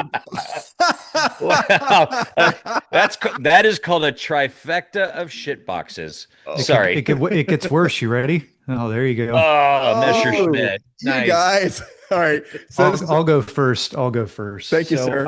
I've got a client that likes mini cars. These are two mini cars that he does not own. He owns, I think, like 7 or 8 Mini Coopers. He's got an Isetta. He's just got some really interesting stuff, but he's always been looking for a really nice Fiat 500 and a really nice Messerschmitt. The Messerschmitts that I always like are the ones with the bubble tops. The one that's behind me is a convertible. This is a 63. Honestly, it sold for pretty cheap. This was back in it was last month, and it's a pretty cool car. It is a 63 KR200 convertible. It's showing 11,000 miles. Who knows if that's correct or not, but It has I to mean, be it's a correct. Messerschmitt. It has to be correct. Who the hell's going to go 11? I mean, 11,000 miles in And for that's those a who, long way. that is a long. I mean, for those who are listening, if you haven't seen a Messerschmitt, just Google Messerschmitt. It is basically, is it a three-wheeler or is it a Three wheeler. four-wheeler? No, it's a four, isn't it? Well, it's I got think two- it's the got two in the back I think are it's really- got two in the back. It so it's does. got It's like, yeah. two wheels in the back that are maybe like 6 inches apart, and then two wheels in the front that are maybe 3 feet apart, and then you sit like an F-14 fighter plane. What is it? What do they call Like it? a Zinger C21. With That's what my you're telling favorite me? term, You mean like a nuts to butt, McLaren? butt to nuts. So anyway, that's car number one, and then car number. Let's Yeah. hover here because not everyone's going to know what these things are. Not everyone's seen one of these. The history of these, Casey. These are. I don't want to tell your story. So can you give people background on why the automotive lords decided to birth something that looks? I don't even know how you describe that thing. Like when did that? When was that? And what part of the world and what market was something like that a good freaking idea? Like Germany, I'm assuming, with the name like Messerschmitt. I Yeah. mean, it's designed as a small city car. I mean, Yeah. it's an evolution of other small cars in the market to compete with more small cars in the market. So the other car that I'm referring to is Wait, this car. how much did it sell for? Both cars went for mid to upper 20s. And honestly, for a Messerschmitt, that's pretty cheap. If it was a top car, it would have been more money, but I can't imagine how hot one of those is when driving it because it's literally just like being in a greenhouse. The other car that I've chosen is it's a 600cc powered 1967 Fiat 500F. I love Fiat 500s. I think they're cool. I even think the new Fiat 500s are pretty cool, especially the Abarth cars. This is an interesting car. This actually was a pretty high watermark for a price for one of these. It sold for mid 20s, and honestly, the photography work and the presentation was super honest, but not really professional in the terms of what I look for. But it got a really great figure. It was just restored. Actually, I take that back. The odometer's was reset, so it's only showing 87 miles. But pretty cool car. Also sold for the mid 20s. So I figured with all of us in mini cars, Paul, which one would you go with? Well, here's the problem is I don't think I would physically fit in either one. So I'm going to pick the car that my wife would probably want to drive. The Messerschmitt is a clown car, but my wife, honest to God, her all-time favorite car, which I've almost bought, is a Subaru 360, if you haven't seen that. And I would say the Fiat 500 looks pretty damn close to it. It's probably an SUV compared to a Subaru 360. So she would pick the 500, so long as it came with those lovely baskets on the engine cover. Rear engine too. Hey, rear engine. So I'd What was approve that that. little Basket Subaru? alone. What was that little Go ahead. Subaru van? The tiny little microscopic van. It was the 360 van. I think it That's was what I just a thought. 360 van. Those And if you things ever are get a chance to watch those commercials, they were trying to placate to the American market. So they were calling it a Subaru because they wanted it to sound like Texan or Like the something. pizza place? It was just, yeah, in the mall brand. exactly. Casey, have you seen one of those little Subaru. Subaru vans before? Those tiny I've little not. It sounds really cool though. Oh my gosh. Dave, have you seen one before in real life? I don't know if I have or not. Oh, I mean, they're I they're don't so know if I have. wild. They're kind of like a Fiat Multipla in a Japanese flavor. Oh, The that's early cool. Multipla. Multiplas are really cool. I should have picked. That's next week. I'm going to pick a multipla. There we go. Perfect. So Casey, what would your choice be of your two I do. options? I do the Fiat. I think it's really cool and it's almost like an actual car. I've got some seat time in an Isetta, which is really awkward. This thing I think would be a lot. This is like my Vespa. It's kind of like when you drive it, it's a real sense of occasion. Feels like you're, on the Amalfi Coast or something like that. So I definitely pick the Fiat. Yeah, I'm with you. What do you think, Dave? Without the picnic basket, I am completely out of that. I got to have the picnic basket. I've found that even Porsches, if you throw a roof rack and an old suitcase up on top, it seems to bring more money, right, Paul? Uh, Absolutely. Roof rack everything is absolutely, my right? motto. You Gotta guys have are no. I such would go with used the car Fiat. I would salesmen. definitely go with the Fiat. The Messerschmitt, I've seen them. I've sat in them. I've sat in the bubble top ones. It's agonizing. I just would never. That's just something you go look at in the garage. I go with the Never Fiat drive too, it. for sure. The Fiat. Cool. All right. So go ahead, Paul. Let's see what Well, atrocities you brought on the to. opposite end, I've picked the largest possible car. This is a one family owned 1975 Ford LTD wagon in dark yellow green metallic, which the best way to describe it is, 70s avocado. It is a, I mean, look at the length of this car. It's If you got to don't be get a 20 feet chance, long. I think it's 18 or 19 feet long. Like you said, it's massive. This car only has 37,000. I mean, look at that. I mean, that is hearse swallowing capacity. You Yeah, could put that's an two amazing coffins in shot there. right there. Yeah, just You can build a house out of the back of that car with oh yeah. the plywood that comes in the Well, back of that thing. but that was a station wagon. Where's the seats? Well, they were folded down, and then Oh, look at this interior. That the seats were folded down. Look at this interior. Uh, I, you look at this interior. If you grew up in the 70s, I could smell the vinyl and I could feel the summer pull on my thighs as you tried to slide across the bench seat, and then you could hear the yelling for, like, shotgun. I mean, if you got the rear middle hump seat, remember the hump seat? You could see the Sure. transmission where your knees were up in your chin because you got screwed in the middle. If you were lucky, you got the rear gunner position where the seats are facing backwards, which I couldn't find a picture. But anyway, this lovely gem, 3-speed automatic, 400 cubic inch engine, massive engine. It's sold recently. I'm bringing a trailer for 14,500 in without fees. So there's that one beautiful choice. Or I did this for Tim. A This is a 12,000 mile 1988 Chevy Corvette 35th anniversary edition, which is basically their kind of Euro look where they whited out, monochromed everything, white wheels. I mean, I just can see Barbie in this car. It just looks like a Barbie car. Still a big vehicle, but oh, hold on. White. Who does white leather better than Chevrolet? I mean, it is gross. And probably one of the worst two spoke steering wheels should be banned in general. okay. We got it. We got it. All You right. love the Anyway, Corvette. All right. So so this lovely 35th anniversary edition with only 12,000 miles, came with a 4-speed automatic, sold for 15,250. So you got a choice of the 75 wagon and with a 3-speed automatic, a 400 cubic inch engine, or you got the Corvette with a 4-speed automatic, 12,000 miles. all right, Dave, you go Both first. What would you choose? Well, if the station wagon actually had the vinyl wood siding, I would have picked the station wagon. I got every one of my old station wagons. It's got to be a beaver, as we used to call them when we were playing games on the road. Dave, There's I'm a going to punch add bug. something There's that a may whole change your mind. Hold on, I'm going to add what? something.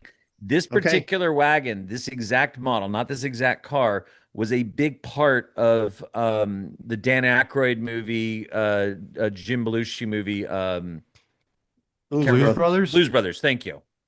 It was a part of That the Blues particular car. Brothers.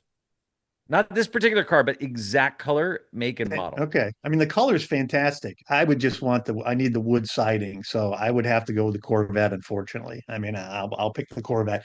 I think for 15 grand, either one of them would be a hell of a lot of fun to have and tool around. But I think the Corvette would probably get out of the garage a little bit more than the Wally wagon there. Casey, what would you choose? So even though I am listing this beautiful ZR1 Corvette right now on Haggerty Marketplace, that just started bidding yesterday, I will side with Paul because I think I know where he's going to go. I think the wagon is pretty rad. I think I'd have to go that way. I mean, it's just, I would never have a place to put it, but if you showed up anywhere in that, you could be in the world's crazy, you could be in a McLaren F1 and you pull up in that wagon and nobody is looking at that McLaren F1. They're staring at that station wagon. I That don't is know so what the hell true. cars and coffee you're going to that's true, but that's a sad situation. Casey's Oh right. no, Casey's he's right. right. He's totally right. I'm gonna go with the Corvette for one very practical reason. It's because there's fewer windows to tint, so no one would see I was in it. Oh, that Whereas would fit so good. That the Corvette is perfect for you. It is. It just says I live on an island. Especially in the white. The Oh, white is white. perfect for Puerto Oh yeah, you Rico, get right? It would your be low perfect. cut shirt, big. Oh, Yeah, Tim, you got by the absolutely. this. way, I want to point this out. When you just got up to hobble off, you weren't using your walker. You actually walked Yeah, without aid. Did I see that correctly, sir? it I looked pretty I good. I can walk now. It looks a little bit like the Monster Mash, but more importantly, on Monday, the doctor said the most important news I've heard. Yes, you can start driving a manual transmission. That's awesome. Well, Good anyway, deal. congratulations. That's I great. can't I can't physically do it, but we're practicing literally today at my shop. We're pulling cars out, and I'm going to start practicing relearning to drive a manual. Very good. On a Dave, customer car, I hope. let's see. Hey, Dave, if you don't mind, Dave, can you go last? No, actually, Oh, Dave, you sure. go. No, not a problem. Yeah, All right, absolutely. so Head can you fake help for me? me. Can you help me out with pictures? Oh I yeah. got a picture for you. Yeah. You guys are such good friends. I really appreciate you bailing me out on this because trust me, I've got a lot to manage pulling this off. All right, so here we go.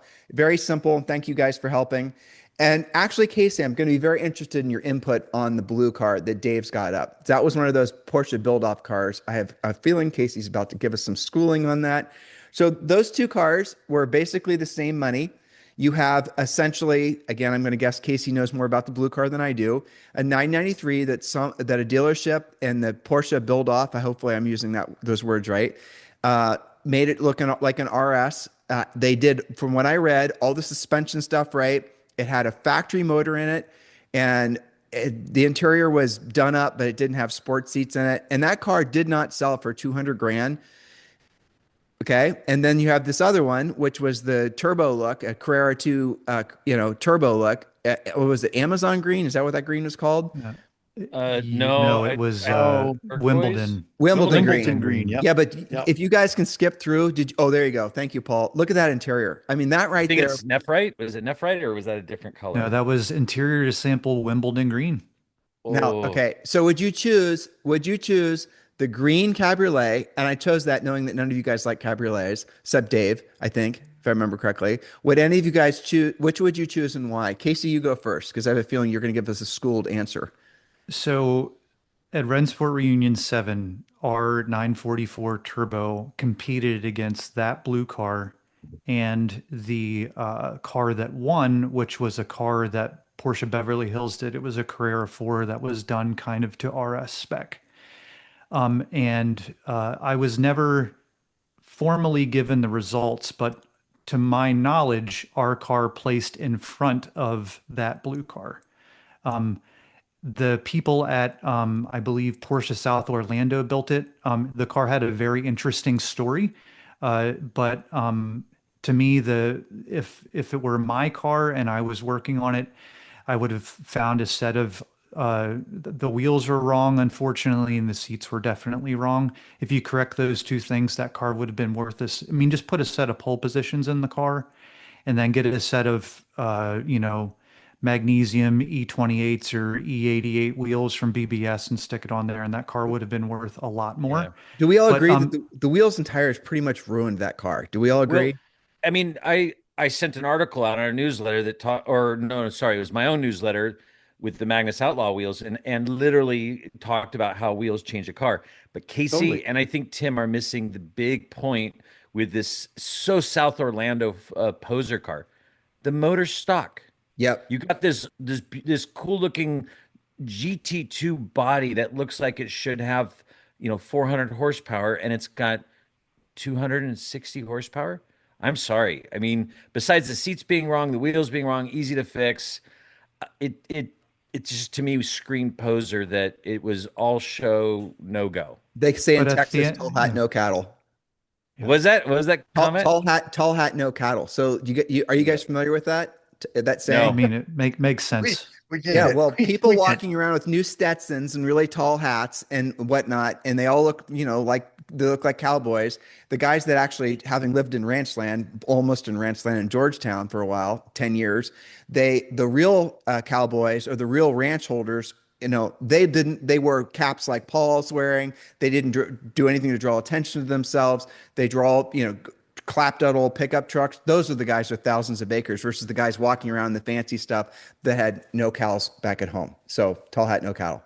Yep. That's what that Yeah, car fair is. enough. the faux GT2 is interesting, but I really loved that Wimbledon green car. I tried to talk to people that I knew into buying it. It didn't bid, it didn't sell at auction, to my knowledge, but it looked like David Molman ended up with it because I saw it ended up on his Instagram page. So Yep. it's a really awesome car, and what a special thing! It reminds me of something that Justin would have found.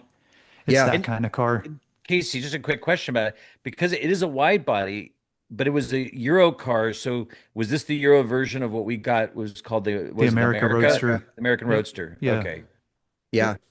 What do you think if you had to choose, No, Dave, between the no, two? no question. The interior on the 993 is just god awful. That alone disqualifies it for me. The rest of I mean, that just is so plain Jane, so not fitting with the rest of the car, and so easy to have done something more with to make that car sell. Well, Um, what's the yeah, future? What's the future of this blue car? Like if we were to as a team buy that car for the right money, there is no right money in it. It just take too much and no, then Well, we it Honestly, bid they no. should have bid to taken that 200 money. grand. I They mean, should have I taken think that that's too. Yeah. all the money in the car had.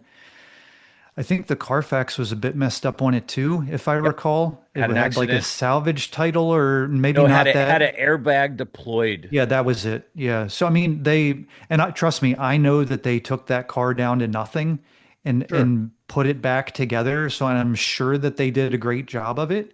But 200 grand for that car seems like a ton of money. This other Considering car, you can go get an RS 993 real 993 RS Club Sport, which is ironically less than the Touring, for probably I don't know high threes, low fours, which then you get an actual real car with a real motor. yeah. I'm sorry. No, I Yeah. agree. That I was my choice I think too. the cabriolet though is a car that's gonna It's just the awesome. color combination alone, it's a better investment piece as well. I mean, it's a gorgeous car, It's fun. and that I'm really color surprised combination is great. I'm really surprised you guys all went with the cabriolet, especially you, Paul. All right, I good. mean, it did the motor, the motor and the shitty interior did it for me. That was it. It's such a, I hate poser cars.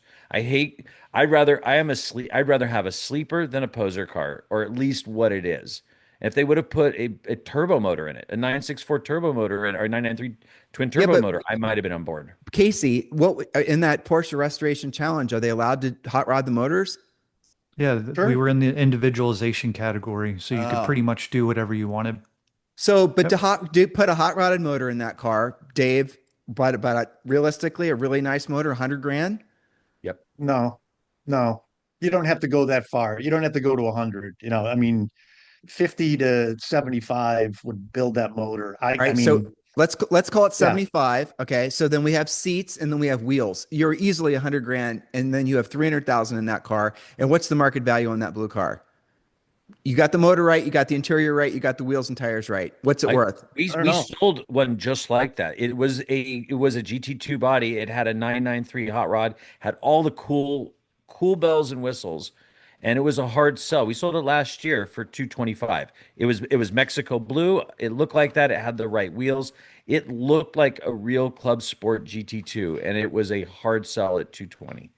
Wow. And it Okay. had the right Poser motor. cars are hard sells. Cars that are And and, designed to look like some other car are just hard sells. And that's and my experience. And my value rule of thumb with stuff like this that doesn't have a huge market demand, meaning like it's not like a 73 RS clone where lots of people do that kind of thing, where it's just sort of not a lot of people are doing that. It's basically whatever it would cost to build today, it's worth 50 to 75% max of that cost to build it. So if it costs 300,000 to build it, maybe it's worth 200,000. They should have taken the money and run. So They were great. let me flip the script. If you got if Porsche Restoration Challenge, the whole thing, they decide to basically perfectly restore the 993, but they do the right suspension on it. They do the right engine on it. They do a nice suspension on it. Is that car going to be more desirable than the one that's tall hat, no cattle? In other words, it looks factory, but it's got the hot rod bits underneath. Yes. I think that would have more value in the long run. It'll never hold the value of the Wimbledon Green 964 Cabriolet because stock factory Porsche stuff always does better in the long run that's desirable. All right, Mhm. good. I'm glad I brought up something that was interested you guys. All right, so Dave, you are up next, sir.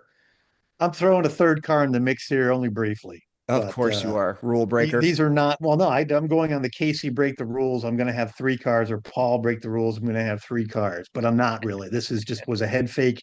I bid on this car. Tim sent me this van last week on the Insta feed or whatever on the WhatsApp feed and said we got to have this as like the Sunderworks Yep. shop truck, right?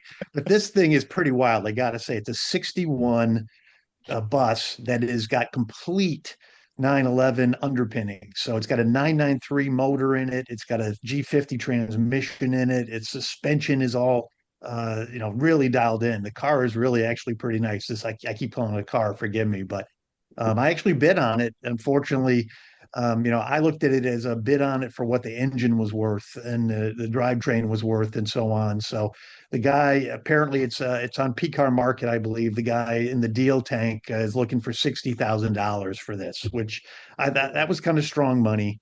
So and it's up in Canada too, so you got to import it. But those weren't really my two choices, so I'm not even going to let that. That's not even one to pick. This was my first choice, and this kind of gets back to my conversation from last week. I'm still in that mode where I'm hunting for my wife's next vehicle, whatever that might be. And these two cars are always in the conversation. Obviously, Tim, I know you will have some input here. He has This an one is R a 20. for Yeah, listeners only. He has an RS6 Avant up, and it's a performance. No, it's the pre-performance version. It's a yeah, so this car, 2021, right? yeah, yep. This car's a 21. I think it has about 40,000 miles on it. Um, this car sold. Oh, sorry, I'm not seeing myself here, but hang on a I minute. That's okay. Go ahead. It's sold for $75,000 with Yep. 41,000 Yep. miles. Both of these cars are in that, 75 to 90 range, but this is the first car. I'm not going to go too deep in it. I think everybody gets what these cars are. I mean, it's just a really very, very attractive Audi wagon, lots of performance. And I just find this car to be extremely attractive. I really just love the car. Um, the other one is a uh, excuse me, hang on. I E63. got the, It's an E63 yep, there wagon. we go. That's what I Yeah. needed. It's an E63 S 4MATIC station wagon, Mercedes. I've owned Mercedes, never owned the wagon. Anybody on the group here ever owned a wagon? Not the Benz. I've had Mercedes. I think I've had three Mercedes wagons. They're awesome. Yeah, I mean these again, both very nice cars.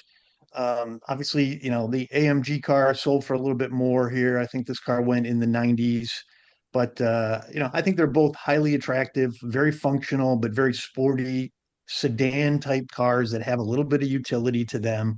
And they're underappreciated right now. They just aren't making as many wagons these days. Everybody's into SUVs, so this is one of those market niches that is unique.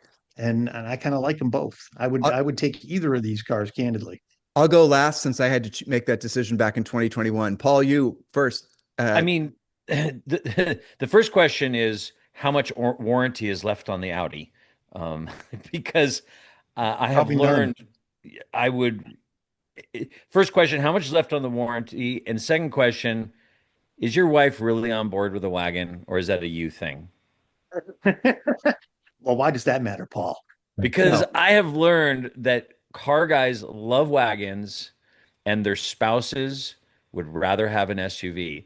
So Well, this is ultimately a indulgent thing for you and a moot point for your wife because she'll probably end up in a Range Rover. I could tell by last week, she will end up in a Range Rover.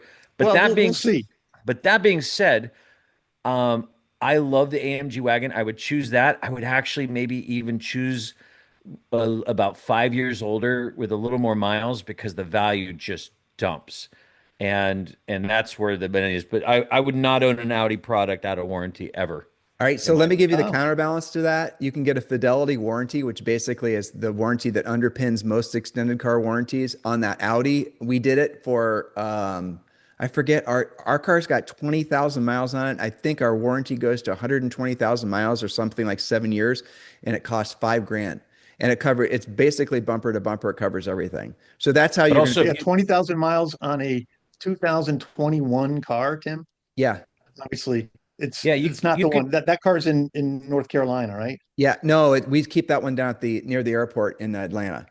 but Oh, also, okay. the thing about those, yeah, the extended funny thing, if you ever go to the extended warranties and you want to see what fails on an older car, like a 7-year-old car, just look at what they exclude, and that's what fails on the car. I So, did. I yeah. did. And actually the fidelity warranty, I'm not selling fidelity warranties, but the fidelity warranty is very comprehensive.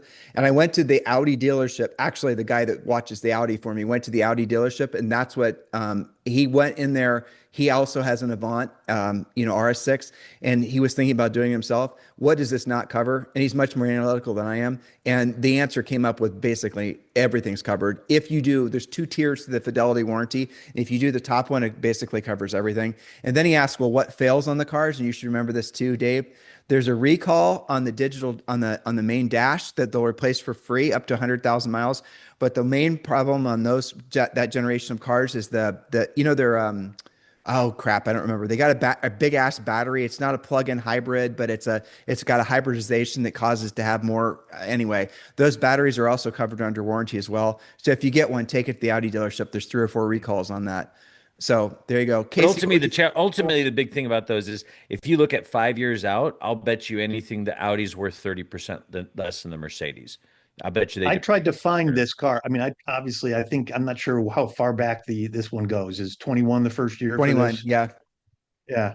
But I couldn't find anything older than that. I would agree with you on that, Paul. And back to your point, you are 100% right. My wife is an SUV gal all the way, right? But she is the one who's been toying with this wagon concept, not me. And she likes certainly the Mercedes wagon.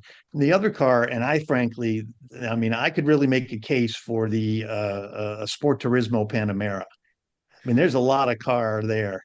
I like the Sport Turismo. That's a great car. I was going to throw that in the mix here, but I figured I'd give some Porsche love later on. But for me, and I don't know, Casey, what do you think before I say what I would pick of these two? So I'm an Audi guy. I've got a 21 S4 with, I just clicked 83,000 miles on it the other day. And I also have Fidelity Platinum warranty on that car. And they do pay for a lot. And it's the only, and I've also, I mean, my dad has a GMC something or other, and I talked him into getting one of them as well.